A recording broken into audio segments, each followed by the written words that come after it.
கவிதைன்னு ஒன்று சொன்னேன்ல, ஸோ அது என்னன்னா என் ஃப்ரெண்டோட அக்கா பையனுடைய பர்த்டே, ஃபர்ஸ்ட் பர்த்டே, அதுக்கு என்னை கூப்பிட்டுருந்தாங்க. ஸோ எல்லாருமே கண்டிப்பாக ஏதோ ஒரு ப்ரெசன்டேஷன் பண்ணுவாங்க. ஆனால் எனக்கு நான் படித்த வரைக்குமே தமிழில் ஒருத்தவங்களை வாழ்த்துற அளவுக்கான ஒரு விஷயம் இருக்குல்ல, அது நீங்கள் எவ்வளோ கிஃப்ட் கொடுத்தாலும் அந்த ஒரு விஷயத்துக்கு ஈடாகாதுன்னு சொல்லி நிறைய பேர் சொன்னாங்க. ஸோ நான் அவனுக்காக, அந்த பையனுக்காக வந்து ஒரு கவிதை மடல் அப்படி எழுதிட்டு போனேன், அவன் வாழ்க்கை நல்லா இருக்கணும் அப்படின்ற மாதிரி. நீ ஓராண்டு முற்று பெற்ற புதுமை பூச பூந்தோட்டம். ஸோ அதை வந்து ஆன் ஸ்பாட் அங்கே படித்தும் காட்டினேன். Everybody enjoyed. நீ ஓராண்டு முற்று பெற்ற புதுமை பூத்த பூந்தோட்டம், உன் வாழ்வு தொடங்கட்டும் இனிதே. அன்பு வேண்டுமா, அக்கறை வேண்டுமா, பாசம் வேண்டுமா, நேசம் வேண்டுமா, தியாகம் வேண்டுமா, இவை எல்லா உணர்வுகளும் உனக்கு கிடைக்க போகிறது.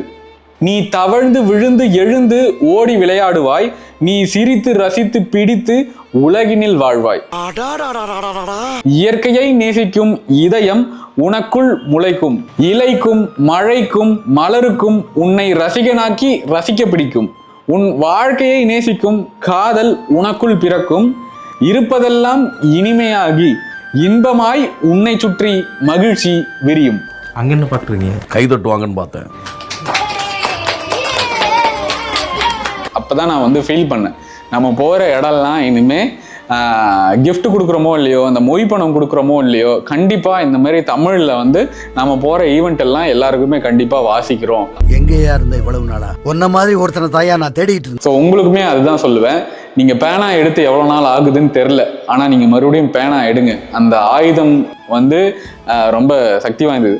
நிறைய ஃபோன்ஸில் இதெல்லாம் நிறையா நம்ம எழுதிட்டோம், இதெல்லாம் பண்ணிட்டோம். பட் உங்களுக்குன்னு ஒரு அடையாளத்தை உருவாக்குங்க. அது வந்து சிலருக்கு கவிதையாக இருக்கலாம், கதையாக இருக்கலாம், ஹைக்கூ வரிகளாக இருக்கலாம், சிறுகதைகளாக இருக்கலாம், தொடர்கதைகளாக இருக்கலாம். நீங்கள் நான் ரொம்ப நிறைய பேர் வந்து பார்த்துட்டு இருக்கேன், எழுத்துலேயே வந்து நிறையா எழுதிட்டு இருக்காங்க. ஸோ அன்ரெகனைஸ்டு ரைட்டர்ஸ் நிறைய பேர் இருக்காங்க.